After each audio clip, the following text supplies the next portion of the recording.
ಶ್ರೀಗುರುಭ್ಯೋ ನಮಃ. ಹರಿ ಓಂ. ವಿಜ್ಞಾನರೋಚಿ ಪರಿಪೂರಿತಾಂತರ್ಬಾಹ್ಯಾಂಡಕೋಶಂ ಹರಿತೋಪಲಾಭಂ ತರ್ಕಾಭಯೇತಂ ವಿಧಿ ಸರ್ವಪೂರ್ವಗೀರ್ವಾಣ ವಿಜ್ಞಾನದ ಮಾನತೋಸ್ಮಿ. ಪ್ರಥಮೋ ಹನುಮಾನ್ ನಾಮ ದ್ವಿತೀಯೋ ಭೀಮ ಏವ ಚ. ಪೂರ್ಣಪ್ರಜ್ಞಸ್ತೃತೀಯಸ್ತು ಭಗವತ್ಕಾರ್ಯಸಾಧಕಃ. ಬುದ್ಧಿರ್ಬಲಂ ಯಶೋಧೈರ್ಯಂ ನಿರ್ಭಯತ್ವಂ ಅರೋಗತಾ. ಅಜಾಡ್ಯಂ ವಾಕ್ಪಟುತ್ವಂ ಚ ಹನುಮತ್ಸ್ಮರಣಾದ್ ಭವೇತ್. ಪೃಥ್ವೀಮಂಡಲಮಧ್ಯಸ್ಥಾಃ ಪೂರ್ಣಬೋಧಮತಾನುಗಾಃ ವೈಷ್ಣವಾ ವಿಷ್ಣುಹೃದಯಾಃ ತಾನ್ನಮಸ್ಯೆ ಗುರುನ್ ಮಮ. ಜನ್ಮಾದ್ಯಸ್ಯ ಯತೋನ್ವಯಾತ್ ಇತರತಶ್ಚಾರ್ಥೇಷು ತೇನೇ ಬ್ರಹ್ಮಹೃದಾಯ ಆದಿಕವಯೇ ಮುಹ್ಯಂತಿ ಯಂ ಸೂರಯಃ. ತೇಜೋ ವಾರಿಮೃದಾಂ ಯಥಾ ವಿನಿಮಯೋ ಯತ್ರ ತ್ರಿಸರ್ಗೋ ಮೃಷಾ. ಧಾಮ್ನಾ ಸ್ವೇನ ಸದಾ ನಿರಸ್ತಕುಹಕಂ ಸತ್ಯಂ ಪರಂ ಧೀಮಹಿ. ಸೃಷ್ಟಿಸ್ಥಿತ್ಯಪ್ಯೇಹಾ ನಿಯತಿದೃಶಿತಮೋ ಬಂಧಮೋಕ್ಷಾಶ್ಚ ಯಸ್ಮಾದಸ್ಯ ಶ್ರೀಬ್ರಹ್ಮರುದ್ರಪ್ರಭೃತಿ ಸುರನರದ್ವೇಷಶತ್ರುತ್ಮಕಸ್ಯ ವಿಷ್ಣೋರ್ವ್ಯಸ್ತಾಃ ಸಮಸ್ತಾಃ ಸಕಲಗುಣನಿಧಿಃ ಸರ್ವದೋಷವ್ಯಪೇತಃ. ಪೂರ್ಣಾನಂದೋ ವ್ಯಯೋ ಯೋ ಗುರುರಪಿ ಪರಮಃ ಚಿಂತಯೇತಂ ಮಹಾಂತಂ. ಯಂ ಪ್ರವ್ರಜಂತಮನುಪೇತಮಪೇತಕೃತ್ಯಂ ದ್ವೈಪಾಯನೋ ವಿರಹಕಾತರ ಆಜುಹಾವ. ಪುತ್ರೇತಿ ತನ್ಮಯತಯಾ ತರವೋಪಿ ನೇದುಃ ತಂ ಸರ್ವಭೂತಹೃದಯಂ ಮುನಿಮಾನತೋಸ್ಮಿ. ಶ್ರೀಗುರುಭ್ಯೋ ನಮಃ. ಹರಿ ಓಂ. ಶ್ರೀಮದ್ಭಾಗವತದ ನವಮ ಸ್ಕಂಧದ 16ನೇ ಅಧ್ಯಾಯದಲ್ಲಿ ಇವತ್ತು 24ನೇ ಶ್ಲೋಕ. ಆಮ್ರೇಡಿತಂ ವರ್ಷಪೂಗಾನ್ ಷಡ್ವರ್ಗಂ ವಿಷಯೇಷು ಸಹ. ಕ್ಷಣೇನ ಮುಮುಚೇ ನೀಡಂ ಜಾತಪಕ್ಷ ಇವ ದ್ವಿಜಃ. ಯಯಾತಿ ಮಹಾರಾಜ ಎಲ್ಲ ವಿಷಯ ಪದಾರ್ಥಗಳಲ್ಲಿ ವೈರಾಗ್ಯವನ್ನ ತಾಳಿ ಮಕ್ಕಳಿಗೆಲ್ಲ ಇಡೀ ಭೂಮಂಡಲದ ಜವಾಬ್ದಾರಿಯನ್ನೆಲ್ಲ ವಹಿಸಿಕೊಟ್ಟು ತಾನು ಕಾಡಿಗೆ ಹೋದ ಅಂತ ಹಿಂದಿನ ಶ್ಲೋಕದಲ್ಲಿ ನೋಡಿದ್ವಿ. ಅವನು ಅನೇಕ ವರ್ಷಗಳ ಕಾಲ ವಿಷಯ ಭೋಗ ಪದಾರ್ಥಗಳನ್ನೇ ಅನುಭವಿಸ್ತಾ ಅದರಲ್ಲೇ ಇದ್ದು ಅದನ್ನೇ ತನ್ನ ಇಂದ್ರಿಯಗಳಿಗೆಲ್ಲ ಅಭ್ಯಾಸ ಮಾಡಿಸಿಬಿಟ್ಟಿದ್ದ. ಆ 6 ಇಂದ್ರಿಯಗಳು ಕೂಡ ಅನೇಕ ವರ್ಷಗಳ ಕಾಲ ಅದನ್ನೇ ಅಭ್ಯಾಸ ಮಾಡಿಕೊಂಡಿದ್ವು. ಅಂತಹ ಆ 6 ಇಂದ್ರಿಯಗಳನ್ನು ಕೂಡ ಕ್ಷಣದಲ್ಲಿ ತ್ಯಾಗ ಮಾಡಿಬಿಟ್ಟ ಅಂತೆ. ಕ್ಷಣೇನ ಮುಮುಚೆ ಅಂತಾರೆ. ವರ್ಷಪೂಗಾನ್, ಅನೇಕ ವರ್ಷಗಳ ಕಾಲ ಅವು ವಿಷಯ ಪದಾರ್ಥಗಳ ಸುಖವನ್ನ ಉಂಡಂತವುಗಳು. ಅಂತಹ ಅದರಲ್ಲೇ ಆಮ್ರೇಡಿತ ಅಂತಂದ್ರೆ ಅಭ್ಯಾಸ ಮಾಡ್ಕೊಂಡ್ ಬಿಟ್ಟಿದ್ವು ಅಂತ ಅರ್ಥ. ಅದೇ ಪಳಗಿ ಬಿಟ್ಟಿತ್ತು ಅಂತಾರಲ್ಲ ಹಾಗೆ. ಅಂತಹ ಇವುಗಳನ್ನ ಇಂದ್ರಿಯಗಳನ್ನ ಕ್ಷಣದಲ್ಲಿ ತ್ಯಾಗ ಮಾಡಿಬಿಟ್ಟ. ಒಂದು ಗೂಡಿನಲ್ಲಿ ಹಕ್ಕಿ ಬೆಳಿತಾ ಇರ್ತದೆ. ಮಗುವಾಗಿದ್ದಾಗಿಂದನೂ ಆ ಗೂಡಿನಲ್ಲೇ ಬೆಳಿತಾ ಬೆಳಿತಾ ಬೆಳಿತಾ ಯಾವಾಗ ರೆಕ್ಕೆ ಬಲಿತದೋ ಆ ರೆಕ್ಕೆ ಬಲಿತ ಕೂಡಲೇ ಏನ್ ಮಾಡ್ತದೆ, ಆ ಗೂಡನ್ನ ಬಿಟ್ಟು ಹಾರಿ ಹೋಗ್ಬಿಡ್ತದೆ. ಆ ಥರ ರೆಕ್ಕೆ ಬಲಿತ ಹಕ್ಕಿಯಂತೆ ಅವನೇನು ಮಾಡಿದ, ಗೂಡನ್ನ ತ್ಯಾಗ ಮಾಡಿ ಹೊರಟು ಬಿಟ್ಟ. ಅಂದ್ರೆ ವಿಷಯ ಭೋಗಗಳಲ್ಲೇ ಆಸಕ್ತವಾದಂತಹ ಆ ಇಂದ್ರಿಯಗಳನ್ನೆಲ್ಲ ಬಿಟ್ಟು ಈಚೆಗೆ ಬಂದು ಬಿಟ್ಟ ಅಂತ ಅರ್ಥ. ಆಮ್ರೇಡಿತಂ ವರ್ಷ ಪೂಗಾನ್ ಷಡ್ವರ್ಗಂ ವಿಷಯೇಷು ಸಹ ಕ್ಷಣೇನ ಮುಮುಚೆ ನೀಡಂ ಜಾತಪಕ್ಷ ಇವ ದ್ವಿಜಃ ಸತತ್ರ ನಿರ್ಮುಕ್ತ ಸಮಸ್ತ ಸಂಗಃ ಆತ್ಮಾನುಭೂತ್ಯಾ ವಿದುತ ತ್ರಿಲಿಂಗಃ ಪರೇ ಮಲೆ ಬ್ರಹ್ಮಣಿ ವಾಸುದೇವೆ ಲೇಭೆ ಗತಿಂ ಭಾವಗತಿಂ ಪ್ರತೀತಃ. ಹೀಗೆ ಆ ಯಯಾತಿ ಎಲ್ಲ ಸಂಘವನ್ನು ತ್ಯಾಗ ಮಾಡಿಬಿಟ್ಟ. ಭಗವಂತನನ್ನೇ ಚಿಂತನೆ ಮಾಡ್ತಾ ಭಗವಂತನ ಅಪರೋಕ್ಷ ಜ್ಞಾನವನ್ನ ಸಂಪಾದನೆ ಮಾಡಿದ. ಆತ್ಮಾನುಭೂತಿ ಅಂತಂದ್ರೆ ಅಪರೋಕ್ಷ ಜ್ಞಾನ ಅಂತರ್ಥ. ನಿರ್ಮುಕ್ತ ಸಮಸ್ತ ಸಂಘ, ಎಲ್ಲ ರೀತಿಯಾದ ವಿಷಯ ಪದಾರ್ಥಗಳ ಸಂಘವನ್ನು ತ್ಯಾಗ ಮಾಡಿ ಆತ್ಮಾನುಭೂತಿಯನ್ನ ಪಡೆದ ಅಂತಂದ್ರೆ ಅಪರೋಕ್ಷ ಜ್ಞಾನವನ್ನ ಸಂಪಾದನೆ ಮಾಡಿದ. ಆ ಅಪರೋಕ್ಷ ಜ್ಞಾನದಿಂದ ವಿಧುತ ತ್ರಿಲಿಂಗ, ಈ ಸತ್ವ ರಜಸ್ಸು ತಮಸ್ಸು ಎಂಬಂತಹ 3 ಗುಣಗಳೇನಿದ್ದಾವೆ, ಆ 3 ಗುಣಗಳು ಮತ್ತು ಆ 3 ಗುಣಗಳಿಂದ ಜನ್ಯವಾದಂತಹ ಈ ಅಭಿಮಾನ, ಅದೆಲ್ಲವನ್ನು ತ್ಯಾಗ ಮಾಡಿದ. ವಿಧುತ ತ್ರಿಲಿಂಗ ಅಂದ್ರೆ ಆ 3 ಗುಣಗಳಿಂದ ಜನ್ಯವಾದ ಅಭಿಮಾನವನ್ನ ತ್ಯಾಗ ಮಾಡಿ ಪರೇ ಅಮಲೆ ಬ್ರಹ್ಮಣಿ ವಾಸುದೇವೇ, ಸರ್ವೋತ್ತಮನಾದ ನಿರ್ದುಷ್ಟನಾದ ಪರಬ್ರಹ್ಮನಾದ ಶ್ರೀ ವಾಸುದೇವನ ಆರಾಧನೆಯಲ್ಲೇ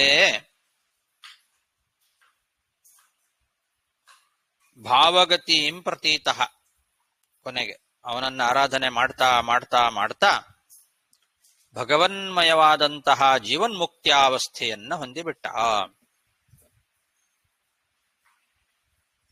ಕೋವಿದಃ ಪ್ರತೀತಃ ಅಂದ್ರೆ ಬಹಳ ಕೋವಿದನಾಗಿರ್ತಕ್ಕಂಥವನು, ಬುದ್ಧಿವಂತನಾಗಿರ್ತಕ್ಕಂಥವನು, ಜ್ಞಾನಿಯಾದವನು. ಭಾಗವತೀಂ ಗತಿಂ ಅಂತಿದೆ. ಭಾಗವತೀಂ ಗತಿಂ ಅಂತಂದ್ರೆ ಭಾಗವತ ಧರ್ಮ ಲಭ್ಯಾಂ ಗತಿಂ, ಭಗವದ್ಭಕ್ತರು ಹೊಂದಲಿಕ್ಕೆ ಯೋಗ್ಯವಾದಂತಹ ಗತಿ, ಅದನ್ನ ಭಾಗವತಿ ಗತಿ ಅಂತ ಕರೆದಿದ್ದಾರೆ. ಭಗವತ್ ಸಂಬಂಧಿಯಾದ ಗತಿ ಅದನ್ನ ಹೊಂದಿದ ಅಂತ. ಏನಂಗಂದ್ರ ಅರ್ಥ, ಜೀವನ್ಮುಕ್ತ್ಯವಸ್ಥಾ ಅಂತ ಅದರದ ವಿವರಣೆ ಬರೆದಿದ್ದಾರೆ. ಭಾವಗತಿಂ ಗತಿಂ ಅಂದ್ರೆ ಭಗವದ್ಭಕ್ತರಿಗೆ ಸಂಬಂಧಪಟ್ಟಂತಹ ಗತಿ, ಜೀವನ್ಮುಕ್ತ್ಯವಸ್ಥೆ ಅದನ್ನ ಹೊಂದಿದ ಅಂತ ಅರ್ಥ.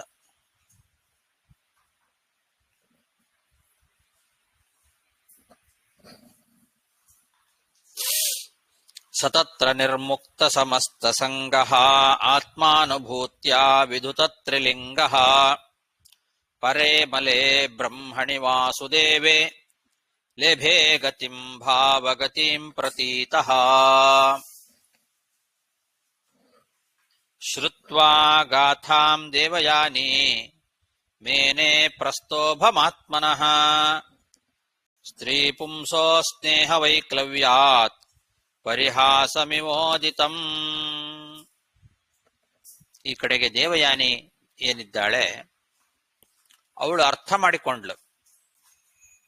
ಯಯಾತಿ ಏನು ಕಥೆ ಹೇಳಿದ್ನಲ್ಲ, ಹೋತ ಬಾವಿಯಲ್ಲಿ ಬಿದ್ದ ಮೇಕೆಯನ್ನು ರಕ್ಷಣೆ ಮಾಡಿದ್ದು, ಅದರ ಹಿಂದೆ ಇವನು ಹೋಗಿದ್ದು ಎಲ್ಲ, ಈ ಕಥೆ ಏನು ಆ ಯಯಾತಿ ಮಹಾರಾಜ ಹೇಳಿದ್ದ, ಈ ಕಥೆ ಹಿಂದೆ ಇರುವಂತಹ ಒಂದು ಮಾರ್ಮಿಕವಾದ ಉಪದೇಶ ಏನು ಅನ್ನೋದನ್ನು ಅವಳು ಚೆನ್ನಾಗಿ ಅರ್ಥ ಮಾಡಿಕೊಂಡ್ಳು. ಸ್ತ್ರೀ ಮತ್ತು ಪುರುಷರ ಒಳಗೆ ಇರುವಂತಹ ತಮ್ಮ ಸ್ನೇಹ ಭಂಗ ಆಗುವ ಒಂದು ಭಯ, ಆ ಭಯದಿಂದ ತನಗೆ ವಂಚನೆಯನ್ನ ಮಾಡಿರ್ತಕ್ಕಂತಹ ಗಂಡ ಅಂತ ತಿಳ್ಕೊಂಡ್ಲು ಅಂತ ಹೇಳ್ತಾರೆ. ನನಗೆ ಇವನು ಮೋಸ ಮಾಡಿದ ಅಂತ ತಿಳ್ಕೊಂಡ್ಲು ಅಂತ. ಪ್ರಸ್ತೋಭಂ ಆತ್ಮನಃ ಪ್ರಸ್ತೋಭಂ ಮೇನೆ ಅಂತಿದೆ. ಆತ್ಮನಃ ಪ್ರಸ್ತೋಭಂ ಮೇನೆ ಅಂದ್ರೆ ಇವನು ನನಗೆ ಮೋಸ ಮಾಡಿದ ಅಂತ ತಿಳ್ಕೊಂಡ್ಲು. ಪ್ರಸ್ತೋಭ ಅಂದ್ರೆ ವಂಚನೆ, ವಂಚನೆ ಮಾಡಿದ ಅಂತ ತಿಳ್ಕೊಂಡ್ಲು. ಅಂದ್ರೆ ಅದರ ಅಭಿಪ್ರಾಯ ಮೇಲ್ನೋಟಕ್ಕೆ ತಮಾಷೆ ಅಂತ ಪರಿಹಾಸ ಅಂತ ಕಾಣುವ ಹಾಗೆ ಅವನು ಹೇಳಿದ್ರೂ ಕೂಡ ಅದೊಂದು ಕಥೆ ಏನಿದೆ ಅಲ್ಲ, ಅದು ಮೇಲ್ನೋಟಕ್ಕೆ ತಮಾಷೆ ಆಗಿದೆ. ಒಂದು ಹೋತ ಅದು ಮೇಕೆಯನ್ನು ರಕ್ಷಣೆ ಮಾಡಿದ್ದು, ಅದನ್ನ ಹಿಂದೆ ಅನೇಕ ಮೇಕೆಗಳು ಬಂದದ್ದು, ಒಂದು ಮೇಕೆ ಬೇಜಾರು ಮಾಡಿಕೊಂಡು ಅವ್ರ ಮನೆಗೆ ಯಜಮಾನನ ಹತ್ರ ಹೋಗಿದ್ದು, ಇದೆಲ್ಲ ಮೇಲ್ನೋಟಕ್ಕೆ ಒಂಥರ ತಮಾಷೆ ಹಾಗೆ ಕಾಣಿಸ್ತದೆ ಕತೆ. ಆದರೂ ಕೂಡ ಅವಳು ಈ ವಿಷಯ ಪದಾರ್ಥಗಳ ಆಸೆಯನ್ನ ಬಿಡಬೇಕು ಅನ್ನೋ ಕಾರಣದಿಂದ ನನಗೆ ಈ ಕತೆ ಹೇಳಿದಾನೆ ನನ್ನ ಗಂಡ ಅಂತ ತಿಳ್ಕೊಂಡ್ಳು. ತಾನು ವಿಷಯ ಪದಾರ್ಥಗಳ ಅಭಿಲಾಷೆಯನ್ನೆಲ್ಲ ಬಿಟ್ಟು ವೈರಾಗ್ಯವನ್ನ ತಾಳಿದ ಮೇಲೆ ಈ ಒಂದು ಕಥೆಯನ್ನ ಹೇಳ್ದ. ಈ ಕಥೆಯನ್ನ ನನಗೆ ಯಾಕೆ ಹೇಳ್ದ ನನ್ನ ಪತಿ ಅಂದ್ರೆ, ನಾನು ಕೂಡ ವಿಷಯ ಪದಾರ್ಥಗಳ ಅಪೇಕ್ಷೆಯನ್ನು ಬಿಡಬೇಕು ಅನ್ನೋ ಕಾರಣದಿಂದ ನನ್ನ ಪತಿ ನನಗೆ ಈ ಕಥೆಯನ್ನ ಹೇಳಿದ ಅನ್ನೋ ಒಂದು ಒಳಗಿನ ಅಭಿಪ್ರಾಯವನ್ನ ಚೆನ್ನಾಗಿ ಅರ್ಥ ಮಾಡ್ಕೊಂಡ್ಲು ಅಂತ ಅರ್ಥ. ಅದು ಪ್ರಸ್ತೋಭ ಅನ್ನೋ ಅದಕ್ಕೆ ಹಾಗೆ ಕಥೆ ಹೇಳಿದ್ದ ಕಥೆ ಬೇರೆ, ಅದರ ಅಭಿಪ್ರಾಯ ಬೇರೆ ಅಂತ ತಿಳ್ಕೊಂಡ್ಲು ಅಂತ ಅರ್ಥ. ಪ್ರಸ್ತೋಭಂ ಮೇನೆ ಅಂತನ್ನೋ ಶಬ್ದಕ್ಕೆ ಇಲ್ಲಿ ಇದು ಸ್ವಲ್ಪ ಕಷ್ಟ ಇದೆ, ವಾಕ್ಯ ಅರ್ಥ ಮಾಡ್ಕೊಳ್ಳೋದು ಕಷ್ಟ ಇದೆ. ಮೇಲ್ನೋಟಕ್ಕೆ ಈ ಶ್ಲೋಕ ನೋಡಿದ ತಕ್ಷಣ ಏನನ್ನಿಸ್ತದೆ, ಯಯಾತಿ ನನಗೆ ಮೋಸ ಮಾಡಿದ ಅಂತ ತಿಳ್ಕೊಂಡ್ಲು ಅಂತಾನೆ ಅರ್ಥ ಬರ್ತದೆ. ನೇರವಾಗಿ ಆ ಶ್ಲೋಕಕ್ಕೆ ಅರ್ಥ ಬರೋದು ಹಾಗೆ, ಪ್ರಸ್ತೋಭಂ ಮೇನೆ ಅಂತ. ಪರಿಹಾಸಮಿವ ಉದಿತಂ ಪ್ರಸ್ತೋಭಂ ಮೇನೆ, ತಮಾಷೆಯಾಗಿ ಪರಿಹಾಸದಂತೆ ಹೇಳಿದ ಈ ಕಥೆ ನನಗೆ ಮೋಸ ಮಾಡಿತು ಅಂತ ತಿಳ್ಕೊಂಡ್ಲು ಅಂತ ಅರ್ಥ ಬರ್ತದೆ. ಅದಕ್ಕೆ ದುರ್ಘಟ ಭಾವದೀಪಿಕಾ ಅನ್ನೋ ವ್ಯಾಖ್ಯಾನದಲ್ಲಿ ಇದರ ಅಭಿಪ್ರಾಯವನ್ನ ಬಿಡಿಸಿದ್ದಾರೆ.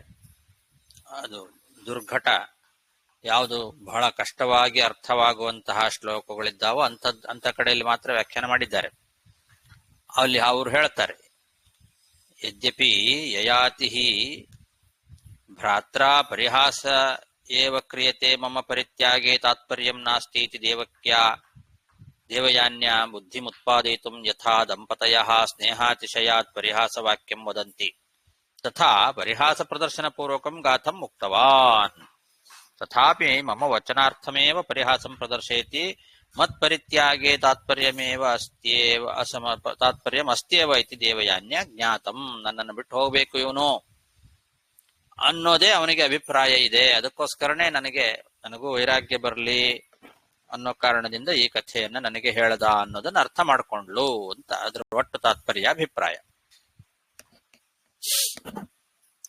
ಶ್ರುತ್ವಾ ಗಾಥಾಂ ದೇವಯಾನಿ ಮೇನೆ ಪ್ರಸ್ತೋಭಮಾತ್ಮನಃ ಸ್ತ್ರೀ ಪುಂಸೋ ಸ್ನೇಹ ವೈಕ್ಲವ್ಯಾತ್ ಪರಿಹಾಸಮಿವೋದಿತಂ ಸಾ ಸನ್ನಿವಾಸಂ ಸುಹೃದಾಂ ಪ್ರಪಾಯಾಮಿವ ಗಚ್ಚತಾಂ ವಿಜ್ಞಾಯೇಶ್ವರ ತಂತ್ರಾಣಾಂ ಮಾಯಾವಿರಚಿತಂ ಪ್ರಭೋ.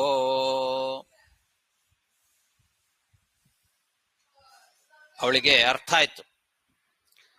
ಇಷ್ಟು ವರ್ಷಗಳ ಕಾಲ ಇಷ್ಟು ಸುಖವನ್ನ ಅನುಭವಿಸಿದ್ದು, ಅವನ ಜೊತೆಯಲ್ಲಿದ್ದದ್ದು, ಅದಕ್ಕೂ ಮುಂಚೆ ಅವಳು ಯಾರೋ ಇವನು ಯಾರೋ, ಬಾವಿಯಲ್ಲಿ ಬಿದ್ದಾಗ ಅವನು ಬಂದು ರಕ್ಷಣೆ ಮಾಡೋದು, ಆಮೇಲೆ ಅವನ ಜೊತೆಯಲ್ಲಿ ಸಂಸಾರ ಮಾಡೋದು, ಆಮೇಲೆ ಈಗ ಬಿಟ್ಟು ಹೋಗೋದು, ಇದೆಲ್ಲ ಭಗವಂತನ ಅಧೀನ, ನಮ್ಮ ಕೈಯಲ್ಲಿ ಯಾವುದೂ ಇಲ್ಲ. ಬಂಧುಗಳು ಜೊತೆಯಲ್ಲಿ ಸೇರ್ತಾರೆ, ಯಾವಾಗ ಬಿಟ್ಟು ಹೋಗ್ತಾರೆ, ಯಾರು ಎಷ್ಟು ದಿವಸ ನಮ್ಮ ಜೊತೆಯಲ್ಲಿರ್ತಾರೆ, ಯಾವಾಗ ನಮ್ಮಿಂದ ದೂರ ಆಗ್ತಾರೆ ಅಂತ ಅನ್ನೋದು ಯಾವುದು ನಮ್ಮ ಕೈಯಲ್ಲಿಲ್ಲ. ಎಲ್ಲವೂ ಭಗವಂತನ ಅಧೀನ, ಅವನ ಸಂಕಲ್ಪದಂತೆ ನಡೀತದೆ. ಆ ಭಗವಂತನ ಸಂಕಲ್ಪವನ್ನ ತಿಳಿಯದೆ ನಾವು ದುಃಖ ಪಡ್ತೇವೆ. ಅವ್ರು ನಮ್ಮಿಂದ ದೂರ ಆದ್ರು, ಅವ್ರು ನಮ್ಮ ಜೊತೆಯಲ್ಲಿ ಇನ್ನೂ ಇರ್ತಾರೆ ಅಂತ ನಾವು ತಿಳ್ಕೊಂಡಿದ್ವಿ ಅಂತ ಇದು ಭ್ರಮೆ ನಮಗೆ. ಯಾವುದು ಶಾಶ್ವತ ಅಲ್ಲ. ಯಾತ್ರೆ ಮಾಡುವಾಗ ಪ್ರಯಾಣದಲ್ಲಿ ಯಾರ್ಯಾರೋ ಮಧ್ಯದಲ್ಲಿ ಸಿಗ್ತಾರೆ. ಅವರೆಲ್ಲ ಊಟಕ್ಕೋಸ್ಕರ, ನೀರಿಗೋಸ್ಕರ, ಪ್ರಯಾಣ ಮಾಡುವಾಗ ಆಯಾಸ ಪರಿಹಾರಕ್ಕೆ ನೀರು ಬೇಕು ಅಂತ ಎಲ್ಲರೂ ಒಂದ್ ಕಡೆಯಲ್ಲಿ ಸೇರ್ಕೊಳ್ತಾರೆ. ಒಂದು ಅರವಟ್ಟಿಗೆಯಲ್ಲಿ ಎಲ್ಲರೂ ಸೇರ್ತಾರೆ. ಎಷ್ಟೊತ್ತು ತನಕ ಇರ್ತಾರೆ ಅಲ್ಲೇ? ಅವ್ರ ಜೊತೆಯಲ್ಲೇ ನಾವು ಸುಖವಾಗಿ ಅನೇಕ ವರ್ಷಗಳ ಕಾಲ ವಾಸ ಮಾಡ್ಕೊಂಡಿರ್ಲಿಕ್ಕಾಗತ್ತೇನು? ಅವರು ಪ್ರಯಾಣ ಮಾಡೋರು, ನಾವು ಪ್ರಯಾಣ ಮಾಡೋರು, ಮಧ್ಯದಲ್ಲಿ ನೀರಿಗೋಸ್ಕರ ಅಂತ ಒಂದು ಕಡೆ ಎಲ್ಲರೂ ಸೇರ್ತೇವೆ. ಅದು ಒಂದು ಕ್ಷಣ ಮಾತ್ರ. ಅವರು ನೀರು ಕುಡಿತಾರೆ, ನಾವು ನೀರು ಕುಡಿತೇವೆ, ಆಮೇಲೆ ಅವ್ರ ದಾರಿ ಅವರಿಗೆ, ನಮ್ಮ ದಾರಿ ನಮಗೆ.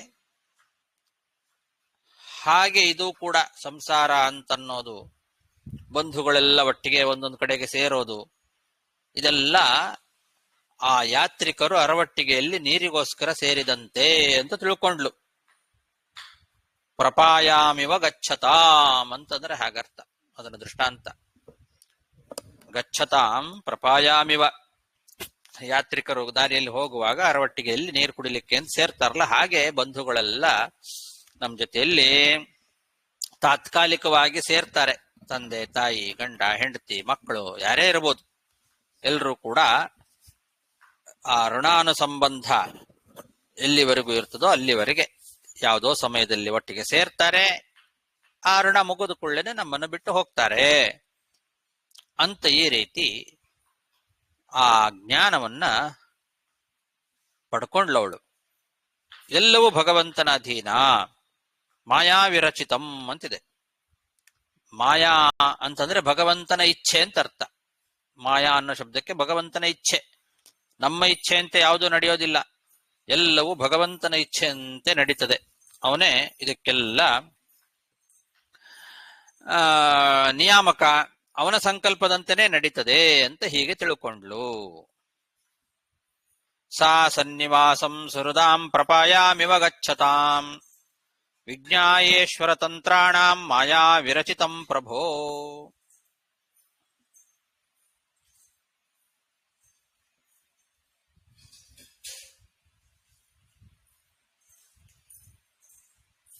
ಪ್ರಭೋ ಅಂತನ್ನೋದು ಪರೀಕ್ಷಿತ್ ರಾಜನನ್ನ ಕುರಿತು ಸಂಬೋಧನೆ ಮಾಡಿದ್ದು ಶುಕಾಚಾರ್ಯ. ಪ್ರಭೋ ಅಂತ.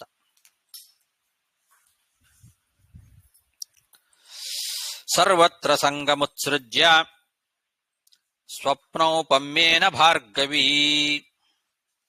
ಕೃಷ್ಣೇ ಮನಸ್ಸಮಾವೇಶ್ಯ ವ್ಯಧುನೋಲ್ಲಿಂಗಮಾತ್ಮನಃ. ಮತ್ತೇನ್ ಮಾಡಿದ್ಲು ಅಂದ್ರೆ ಆ ದೇವಯಾನಿ ಇದೆಲ್ಲವೂ ಕೂಡ ಅಸ್ಥಿರ, ಇದ್ಯಾವುದು ಶಾಶ್ವತ ಅಲ್ಲ ಅನ್ನೋದನ್ನ ಚೆನ್ನಾಗಿ ಮನಗಂಡ್ಲಂತೆ. ಸ್ವಪ್ನದಂತೆ ಇದೆಲ್ಲವೂ ಕೂಡ ಸ್ವಪ್ನೋಪಮ್ಯೇನ. ಸ್ವಪ್ನೋಪಮ್ಯೇನ ಅಂತಂದ್ರೆ ಸ್ವಪ್ನದಂತೆ ಎಲ್ಲವೂ ಅಸ್ಥಿರ, ಯಾವುದು ಶಾಶ್ವತ ಅಲ್ಲ. ಸ್ವಪ್ನದಲ್ಲಿ ಏನೇನೋ ನೋಡ್ತೇವೆ, ಏನೇನೋ ಅನುಭವಿಸ್ತೇವೆ. ಅದನ್ನ ನೋಡಿದ್ದು ನಿಜ, ಅನುಭವಿಸಿದ್ದು ನಿಜ. ಆ ಸ್ವಪ್ನದಲ್ಲಿ ಕಂಡಾಗ ನಮಗೆ ಸುಖ ದುಃಖಗಳೆಲ್ಲ ಉಂಟಾಗ್ತದೆ. ಆ ಸುಖ ದುಃಖಗಳನ್ನೆಲ್ಲ ಅನುಭವಿಸಿದ್ದು ನಿಜ. ಆದರೆ ಮರುಕ್ಷಣದಲ್ಲಿ ಯಾವುದೂ ಇರೋದಿಲ್ಲ, ಎಲ್ಲವೂ ಅಶಾಶ್ವತ. ಅದನ್ನ ಚೆನ್ನಾಗಿ ಅರ್ಥ ಮಾಡಿಕೊಂಡ್ಲು. ಇದೆಲ್ಲವೂ ಕೂಡ ಸ್ವಪ್ನ ಪದಾರ್ಥಗಳಂತೆ ಅಸ್ಥಿರ ಅಂತ ತಿಳಿದು ಆ ಪದಾರ್ಥಗಳಲ್ಲಿ ವೈರಾಗ್ಯವನ್ನ ಸಂಪಾದನೆ ಮಾಡಿ ಭಗವಂತನಾದ ಶ್ರೀಕೃಷ್ಣ ಪರಮಾತ್ಮನಲ್ಲೇ ಮನಸ್ಸನ್ನ ಇಟ್ಟು ತಾನು ಧ್ಯಾನ ಮಾಡಿ ತಾನೂ ಕೂಡ ಲಿಂಗ ಶರೀರವನ್ನ ದೂರ ಮಾಡಿಕೊಂಡ್ಲು. ಲಿಂಗಂ ವ್ಯಧುನೋತ್ ಅಂತ ತನ್ನ ಲಿಂಗ ಶರೀರವನ್ನ ತಾನು ಭಂಗ ಮಾಡಿಕೊಂಡ್ಲು. ಅವಳು ಕೂಡ ವೈರಾಗ್ಯದಿಂದ ಭಗವಂತನಲ್ಲೇ ಮನಸ್ಸನ್ನ ಇಟ್ಟು ಲಿಂಗ ಶರೀರವನ್ನು ಭಂಗ ಮಾಡಿಕೊಂಡ್ಲು ದೇವಯಾನಿ ದೇವಿ. ಸರ್ವತ್ರ ಸಂಗಮುತ್ಸೃಜ್ಯ ಸ್ವಪ್ನೋಪಮ್ಯೇನ ಭಾರ್ಗವೀ ಕೃಷ್ಣೇ ಮನಸ್ಸಮಾವೇಶ್ಯ ವ್ಯಧುನೋಲ್ಲಿಂಗಮಾತ್ಮನಃ ನಮಸ್ತುಭ್ಯಂ ಭಗವತೆ ವಾಸುದೇವಾಯ ವೇಧಸೆ ಸರ್ವಭೂತಾಧಿವಾಸಾಯ ಶಾಂತಾಯ ಬೃಹತೆ ನಮಃ.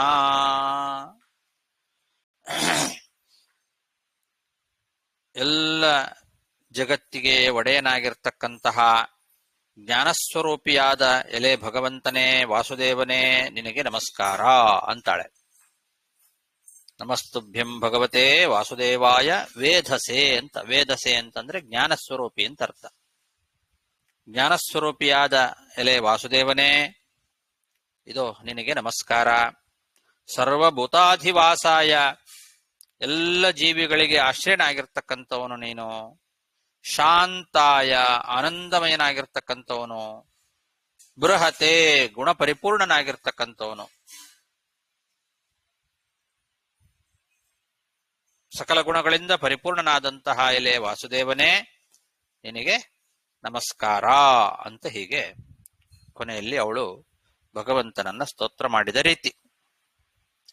ನಮಸ್ತುಭ್ಯಂ ಭಗವತೆ ವಾಸುದೇವಾಯ ವೇಧಸೆ ಸರ್ವಭೂತಾಧಿವಾಸಾಯ ಶಾಂತಾಯ ಬೃಹತೆ ನಮಃ. ಇತಿ ಶ್ರೀಮದ್ಭಾಗವತೆ ಮಹಾಪುರಾಣೆ ಪಾರಮಹಂಸ್ಯಾಂ ಅಷ್ಟಾದಶಸಹಸ್ರ್ಯಾಂ ಸಂಹಿತಾಯಾಂ ವೈಯಾಸಿಕ್ಯಾಂ ನವಮಸ್ಕಂಧೆ ಷೋಡಶೋಧ್ಯಾಯಃ. ಶ್ರೀಕೃಷ್ಣಾರ್ಪಣಮಸ್ತು. ಅಲ್ಲಿಗೆ ನವಮಸ್ಕಂದದ 16ನೇ ಅಧ್ಯಾಯ ಮುಗಿತು.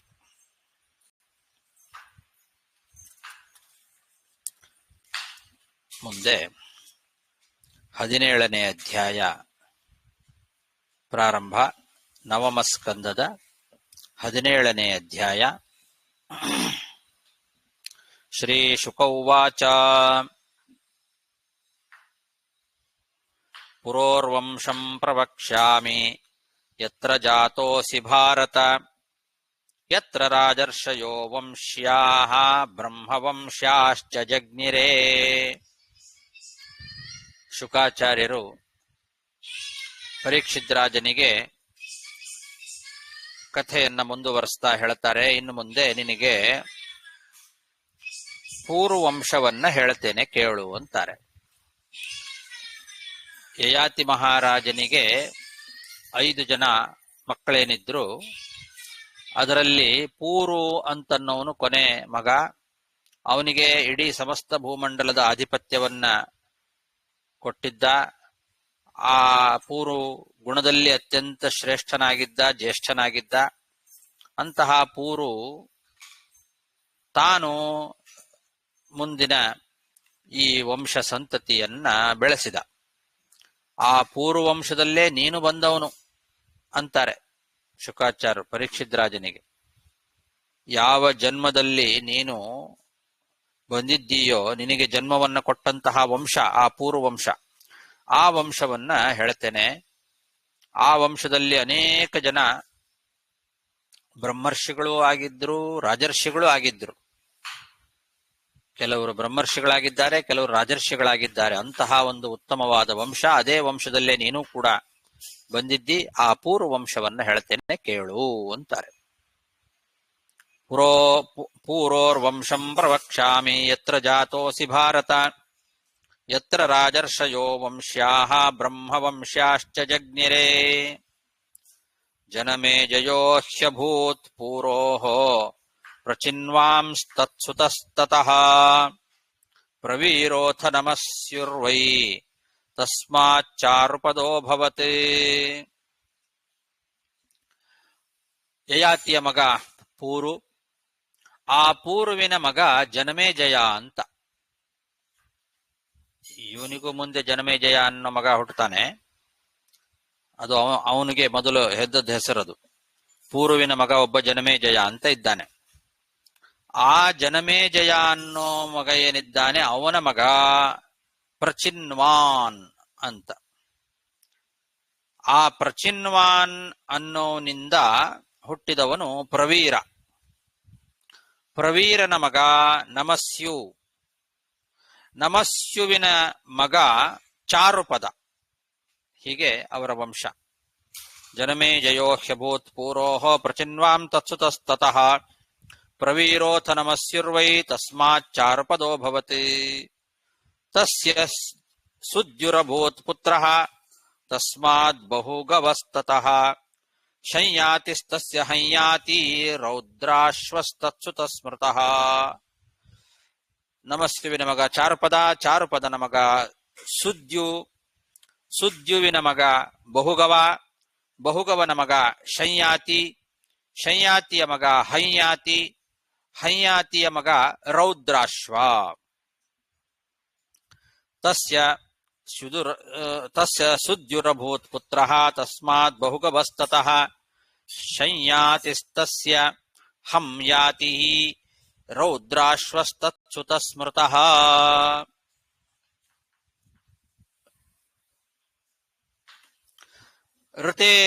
ಋತೇಯುಸ್ತಸ್ಯ ಕಕ್ಷೇಯುಃ ಸ್ಥಂಡಿಲೇಯುಕೃತೇಯುಕಃ ಜಲೇಯುಃ ಸಂತನೇಯುಶ್ಚ ಧರ್ಮಸತ್ಯವ್ರತೇಯವಃ.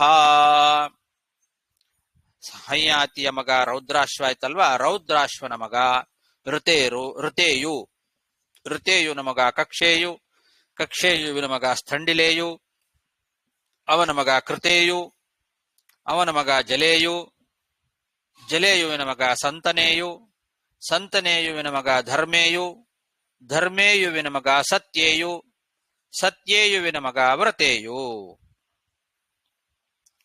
ಋತೇಯುಸ್ತಸ್ಯ ಕಕ್ಷೇಯುಃ ಸ್ಥಂಡಿಲೇಯು ಕೃತೇಯುಕಃ ಜಲೇಯುಃ ಸಂತನೇಯುಶ್ಚ ಧರ್ಮಸತ್ಯವ್ರತೇಯವಃ.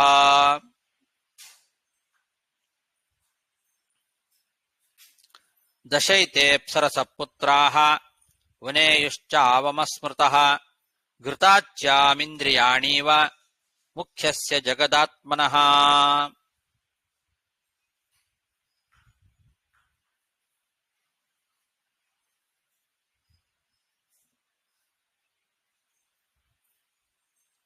ಹಾಗಲ್ಲ, ರೌದ್ರಾಶ್ವ ಅಂತನ್ನೋನೇನಿದ್ದಾನೆ ಅವನಿಗೆ 10 ಜನ ಮಕ್ಕಳು. ಇವರೆಲ್ಲ ಅವರವ್ರ ಮಕ್ಕಳಲ್ಲ. ಹಂಯಾತಿಯ ಮಗ ರೌದ್ರಾಶ್ವ. ಈ ರೌದ್ರಾಶ್ವನಿಗೆ 10 ಜನ ಮಕ್ಕಳು. ಇವರೆಲ್ಲ ಋತೇಯು, ಕಕ್ಷೇಯು, ಸ್ಥಂಡಿಲೇಯು, ಕೃತೇಯು, ಜಲೇಯು, ಸಂತನೇಯು, ಧರ್ಮೇಯು, ಸತ್ಯೇಯು, ವ್ರತೇಯು ಅಂತ 9 ಜನ. ಕೊನೆಯವನು ವನೇಯು ಅಂತ ಅದನ್ನು ಇಲ್ಲಿ ಹೇಳ್ತಾ ಇದ್ದಾರೆ ಈ ಶ್ಲೋಕದಲ್ಲಿ. ಹಿಂದಿನ ಶ್ಲೋಕದಲ್ಲಿ 9 ಜನ ಮಕ್ಕಳು, ರೌದ್ರಾಶ್ವನ ಮಕ್ಕಳು.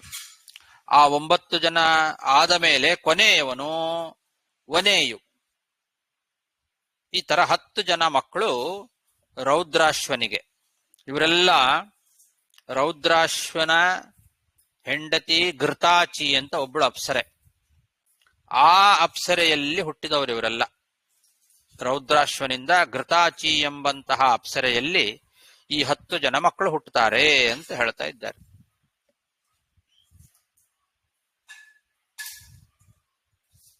ಇವರು 10 ಜನ ಹೇಗಿದ್ರು ಅಂತಂದ್ರೆ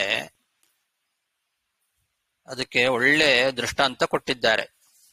ಜಗದೊಡೆಯನಾದಂತಹ ಭಗವಂತನಿಗೆ ಮುಖ್ಯ ಪ್ರಾಣದೇವರು 10 ಪ್ರಾಣಗಳು ಹೇಗೋ ಹಾಗೆ. ಭಗವಂತನಿಗೆ 10 ಜನ ಮಕ್ಕಳು, 10 ಪ್ರಾಣಗಳಿದ್ದಾರೆ. ಆ 10 ಪ್ರಾಣಗಳು ಭಗವಂತನಿಗೆ ಹೇಗೆ ಮಕ್ಕಳಾಗಿದ್ದಾರೋ ಹಾಗೆ ಇವರು 10 ಜನ ಮಕ್ಕಳು ರೌದ್ರಾಶ್ವನಿಗೆ ಇದ್ರು ಅಂತ. ಮುಖ್ಯಸ್ಯ ಜಗದಾತ್ಮನಃ ಇಂದ್ರಿಯಾಣಿ ಇವ. ಮುಖ್ಯ ಪ್ರಾಣದೇವರಿಗೆ 10 ಇಂದ್ರಿಯಗಳು ಹೇಗೋ ಹಾಗೆ ಅಂತ ಹಾಗರ್ಥ.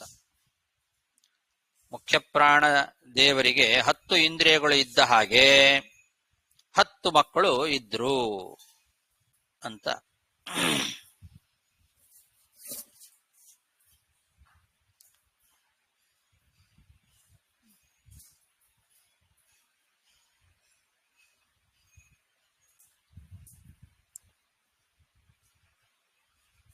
ಹತ್ತು ಪ್ರಾಣಗಳು ಅಂತನೂ ಅರ್ಥ ಮಾಡ್ಲಿಕ್ಕೆ ಬರ್ತದೆ.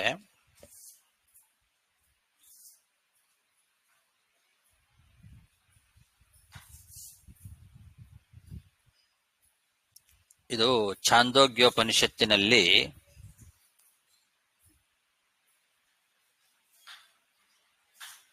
ಮುಖ್ಯ ಪ್ರಾಣದೇವರಿಗೆ 10 ಇಂದ್ರಿಯಗಳು ಅನ್ನೋದನ್ನ ಹೇಳಿದ್ದಾರೆ. ಅದನ್ನ ಇಟ್ಟುಕೊಂಡು ಸತ್ಯಧರ್ಮ ತೀರ್ಥರು ವ್ಯಾಖ್ಯಾನ ಮಾಡಿದ್ದಾರೆ.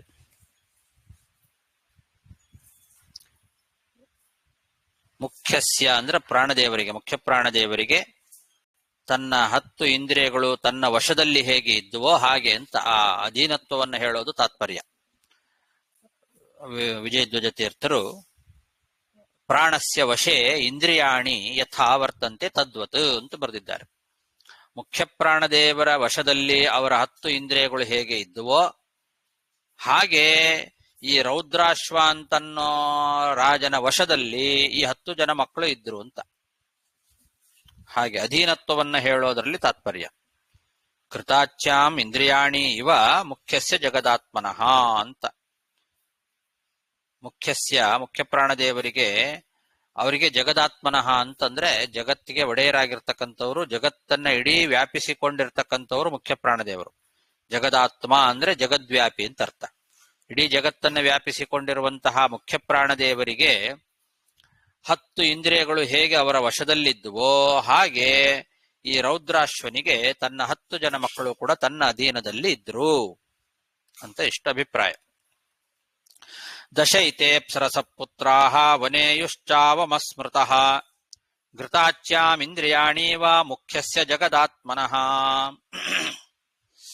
ರಂತೇಯೋ ರಂತಿನಾರೋಭೂತ್ ತ್ರಯಸ್ತಸ್ಯಾತ್ಮಜಾ ನೃಪ ಸುಮತಿರ್ಧ್ರುವೋ ಪ್ರತಿರಥಃ ಕಣ್ವೋ ಪ್ರತಿರಥಾತ್ಮಜಃ. ಇನ್ನು ಈ 10 ಜನ ಮಕ್ಕಳಲ್ಲಿ ಮೊದಲನೆಯವನು ಋತೇಯು ಅಂತ ಹೇಳಿದ್ರು. ರೌದ್ರಾಶ್ವನ 10 ಜನ ಮಕ್ಕಳಲ್ಲಿ ಋತೇಯು, ಕೊನೆಯವನು ವನೇಯು, ಮೊದಲನೆಯವನು ಋತೇಯು. ಆ ಋತೇಯುವಿನಿಂದ ರಂತಿನಾರ ಎಂಬ ಮಗ ಹುಟ್ಟುತ್ತಾನೆ, ಅವನ ವಂಶ. ಹಾಗೆ ಅವನ ಮೊದಲನೇ ಮಗನಿಂದ ಆ ವಂಶ ಅಭಿವೃದ್ಧಿ ಹೇಳ್ತಾ ಬರ್ತಾರೆ. ಯಾರು ಮೊದಲನೇ ಮಗನೋ ಅವನೇ ರಾಜನಾಗ್ತಾನೆ. ಹಾಗಾಗಿ ಅವನ ಮಗನೇ ರಾಜಕುಮಾರ, ಅವನೇ ಮತ್ತೆ ಮುಂದೆ ರಾಜನಾಗ್ತಕ್ಕಂಥವನು. ಹಾಗಾಗಿ ರೌದ್ರಾಶ್ವನ ಮೊದಲನೇ ಮಗ ಋತೇಯು, ಆ ಋತೇಯುವನ ಮಗ ರಂತಿನಾರ. ರಂತಿನಾರನಿಗೆ ಸುಮತಿ, ಧ್ರುವ, ಅಪ್ರತಿರಥ ಅಂತ 3 ಮಂದಿ ಮಕ್ಕಳು ಹುಟ್ಟುತ್ತಾರೆ.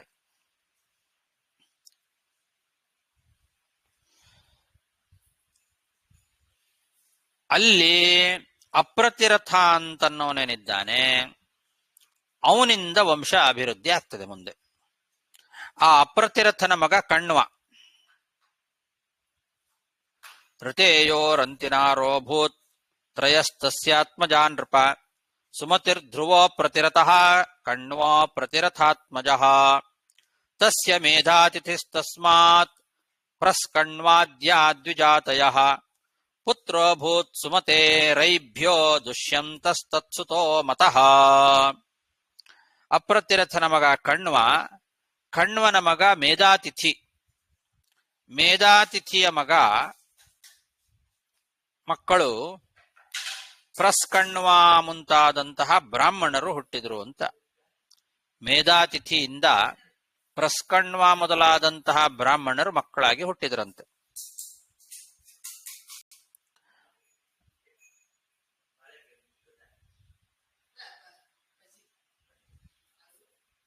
ಅದರಲ್ಲಿ ಹಿಂದೆ ರಂತಿನಾರನ ಮಕ್ಕಳಲ್ಲಿ ಸುಮತಿ, ಧ್ರುವ, ಅಪ್ರತಿರಥ ಅಂತ 3 ಜನ ಹೇಳಿದ್ರಲ್ವಾ. ಅದರಲ್ಲಿ ಸುಮತಿ ಅನ್ನೋನು ಮೊದಲನೇವನು, ಅವನಿಗೆ ರೈಭ್ಯ ಅಂತನ್ನೋನು ಮಗ.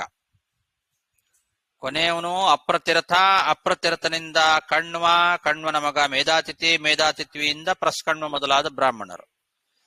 ಮೊದಲನೇ ಮಗ ರಂತಿನಾರನಿಗೆ ಸುಮತಿ, ಆ ಸುಮತಿಯ ಮಗ ರೈಭ್ಯ, ಆ ರೈಭ್ಯನ ಮಗ ದುಷ್ಯಂತ.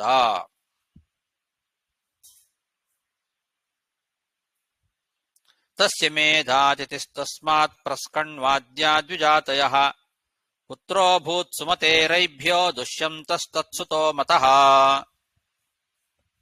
ಇಷ್ಟು ಹೇಳಿ ಮುಂದೆ ದುಷ್ಯಂತನ ಕಥೆಯನ್ನ ವಿಸ್ತಾರವಾಗಿ ಹೇಳಲಿಕ್ಕೆ ಪ್ರಾರಂಭ ಮಾಡ್ತಾರೆ ಮುಂದಿನ ಶ್ಲೋಕದಿಂದ. ದುಷ್ಯಂತ ಮಹಾರಾಜನ ಕಥೆ ಪ್ರಾರಂಭ ಆಗ್ತದೆ. ಅದನ್ನ ಮತ್ತೆ ನಾಳೆ ದಿವಸ ನೋಡೋಣ. ರೈಭ್ಯನ ಮಗ ದುಷ್ಯಂತ ಅಂತನ್ನೋಲ್ಲಿಗೆ 7 ಶ್ಲೋಕ ಆಯ್ತು. 17ನೇ ಅಧ್ಯಾಯ, ನವಮ ಸ್ಕಂದದ 17ನೇ ಅಧ್ಯಾಯದಲ್ಲಿ 7 ಶ್ಲೋಕ ಅಲ್ಲಿಗೆ ಮುಗಿತು. 8ನೇ ಶ್ಲೋಕದಿಂದ ದುಷ್ಯಂತ ಮಹಾರಾಜನ ಕಥೆ ವಿಸ್ತಾರವಾಗಿ ಬರ್ತದೆ. ಅದನ್ನ ಮುಂದೆ ನೋಡೋಣ. ಶ್ರೀಕೃಷ್ಣಾರ್ಪಣಮಸ್ತು. ಈ ಅಗ್ನಿ ಮಂತ್ರದಲ್ಲಿ ಬಂದು ಕಾನ್ವೋ ಮೇಧಾತಿಥಿ ಋಷಿಗಿನ್ ಬರ್ತಲ್ಲ, ಅವ್ರ ಅಪ್ಪ ಮಗ ಇಬ್ಬರುವೇ ನೋಡಿ. ಇಲ್ಲ, ಕಾಣ್ವ ಅಂದ್ರೆ ಕಣ್ವನ ಮಗ ಅಂತ ಅರ್ಥ. ಕಾಣ್ವ ಅನ್ನೋ ಶಬ್ದಕ್ಕೆ ಕಣ್ವನ ಮಗ ಮೇಧಾತಿಥಿ, ಅವನೇ ಋಷಿ. ಸೊ ಅವರೆಲ್ಲ ಬಂದು ದೃಷ್ಟಾರರು ಮಂತ್ರ. ಹೌದೌದು, ಇವೆಲ್ಲ ವೇದದ್ರಷ್ಟಾರರಾದಂತಹ ದೊಡ್ಡ ದೊಡ್ಡ ಋಷಿಗಳು ಇವರೆಲ್ಲ. ಇನ್ನೊಂದು ಆಚಾರ್ಯ, ಈ ಚಾಂಡೋಕ್ಯ ಹೇಳಿರ್ಲಿಲ್ಲ, ಮುಖ್ಯ ಪ್ರಾಣ ಒಂದು ದೃಷ್ಟಾಂತ ಹೇಳಿರ್ಲಿಲ್ಲ. ಇಲ್ಲಿ ಅದನ್ನ ತೊಂಬರಕ್ಕೆ ಏನ್ ರೀಸನ್? ಅದೇನು ಅಷ್ಟು ಅಧೀನತ್ವ ಎಂಬುದು ಮುಖ್ಯ ಇವರಿಗೆ ವಾಯುದೇವರಿಗೆ ಇದೆ ಎಂಬ ತೋರ್ಸೋದಾಗ್ಲಿ ಏನು ದೃಷ್ಟಾಂತ ಕೊಟ್ಟಿದ್ದಾರೆ. ಪ್ರಸಿದ್ಧವಾದದ್ದನ್ನ ದೃಷ್ಟಾಂತ ಕೊಡಬೇಕಲ್ವಾ? ಅದು ಹೇಗೂ ಪ್ರಸಿದ್ಧವಾದದ್ದು ಚಾಂದೋಗ್ಯೋಪನಿಷತ್ತಿನಲ್ಲಿ ಮುಖ್ಯ ಪ್ರಾಣದೇವರ ಅಧೀನದಲ್ಲಿ ಅವರ 10 ಇಂದ್ರಿಯಗಳಿದ್ದಾವೆ ಅಂತ. ಯಾಕೆಂದ್ರೆ ಇಂದ್ರಿಯಗಳನ್ನ ನಮ್ಮ ವಶದಲ್ಲಿ ಇಟ್ಟುಕೊಳ್ಳೋದು ಬಹಳ ಕಷ್ಟ ಇದೆ. ಅದು ಯಾರಿಂದಲೂ ಸಾಧ್ಯ ಇಲ್ಲ. ಯಾವಾಗಾದ್ರೂ ಒಂದು ಸಲ ನಾದ್ರೂ ಇಂದ್ರಿಯಗಳು ಸೋತ್ ಹೋಗ್ತವೆ. ಹೌದೌದು. ಅದು ಬೇರೆ ಎಲ್ಲಾ ದೇವತೆಗಳಿಗೂ ಕೂಡ ಯಾವಾಗಾರು ಒಂದ್ಸಲನಾದ್ರೂ ತಮ್ಮ ಇಂದ್ರಿಯಗಳು ತಮ್ಮ ಅಧೀನದಿಂದ ಬಿಟ್ಟು ಹೋಗ್ಬಿಡ್ತವೆ. ಆದ್ರೆ ಮುಖ್ಯ ಪ್ರಾಣದೇವರಿಗೆ ಮಾತ್ರ ಯಾವತ್ತೂ, ಯಾವ ಸಮಯದಲ್ಲೂ, ಯಾವ ಕಾಲದಲ್ಲೂ, ಯಾವ ರೀತಿಯಿಂದಲೂ ಕೂಡ ತಮ್ಮ ಅಧೀನದಲ್ಲೇ ಇರ್ತಾವೆ ಹೊರತು ಬಿಟ್ಟು ಹೋಗೋದಿಲ್ಲ ಇಂದ್ರಿಯಗಳು. ಅದನ್ನ ವೇದಗಳು ಬಹಳ ಒತ್ತಿ ಹೇಳ್ತಾವೆ. ಅದಕ್ಕೆ ಮುಖ್ಯ ಪ್ರಾಣದೇವರ ಇಂದ್ರಿಯಗಳಂತೆ ಅಂತ ದೃಷ್ಟಾಂತ ಕೊಟ್ಟಿದ್ದಾರೆ. ಹಾಗೆ ಈ ಮಕ್ಕಳು ಕೂಡ ತಂದೆಯನ್ನ ಮೀರಿ ಯಾವತ್ತೂ ಏನು ಮಾಡ್ತಿರ್ಲಿಲ್ಲ.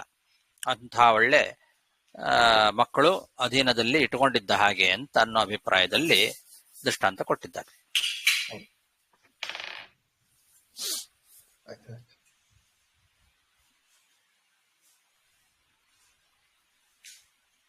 ಹರೇ ನಮಃ. ಶ್ರೀಕೃಷ್ಣಾರ್ಪಣಮಸ್ತು.